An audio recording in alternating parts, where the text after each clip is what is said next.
For the final 6 years of my corporate career, I was lean champion for a global technology group. I was responsible to support innovation, new product development, capital engineering, and the business and operations support value streams. Now, one year we were going to hold our value stream mapping event, and I was going to be the facilitator for the innovation team. In preparing for that, I spent a lot of time with the innovation director talking about his strategy around improving their application of continuous improvement. During one of our discussions, he told me, "Adam, you can't schedule inventions."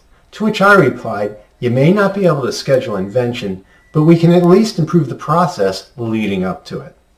With that in mind, we designed the strategy for our value stream mapping event to help us work on the process that leads up to invention.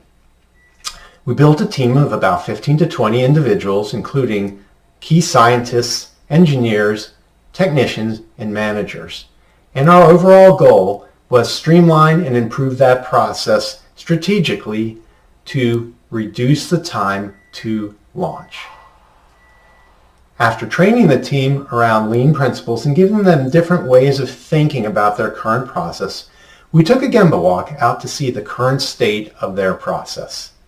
Now, most of the team members were kind of skeptical that this would be helpful because most of the process happened at people's offices, cubicles, and in the testing and research facilities located in the building.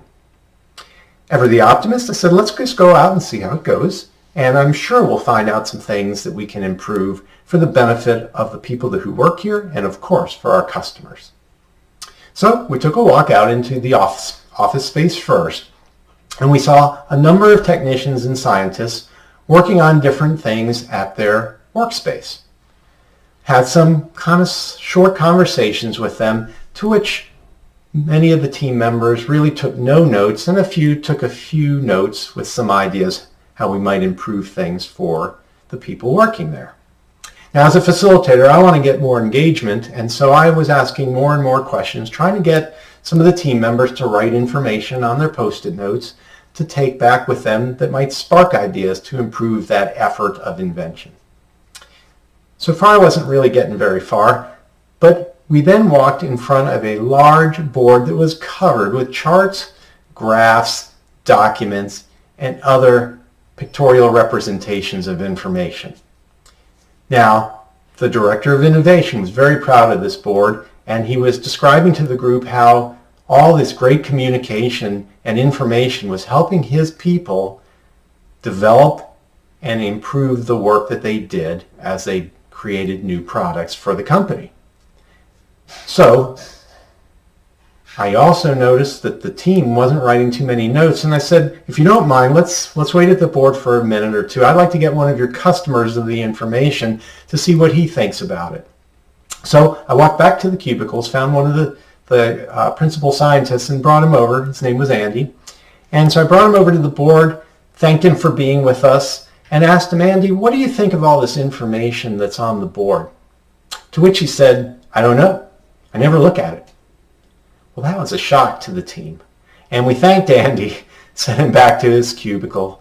And during the rest of the walk, we looked for indications that people either did or didn't use the information that the director was providing to help their people do the work.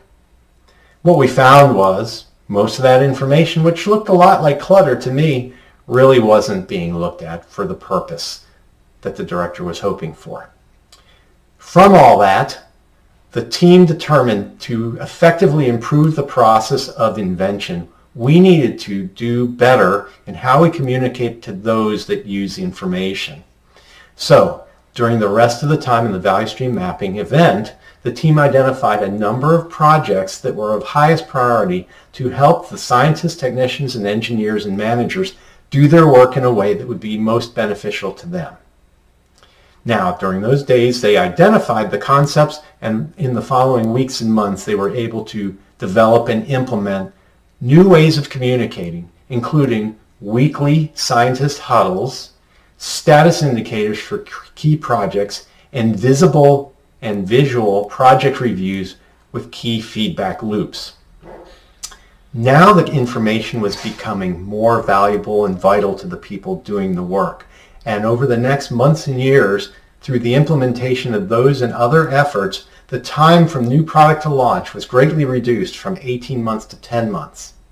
So what we learned is that you need to involve your customers to design the communication system that's going to be beneficial to them. But also that although you can't schedule invention, you certainly can improve the processes leading up to it. I hope this story provided you with some inspiration to revisit your own processes. I have a lot more I'd like to share. Head over to pi-partners.com to learn how I can help. And check back from time to time for more Kaizen stories.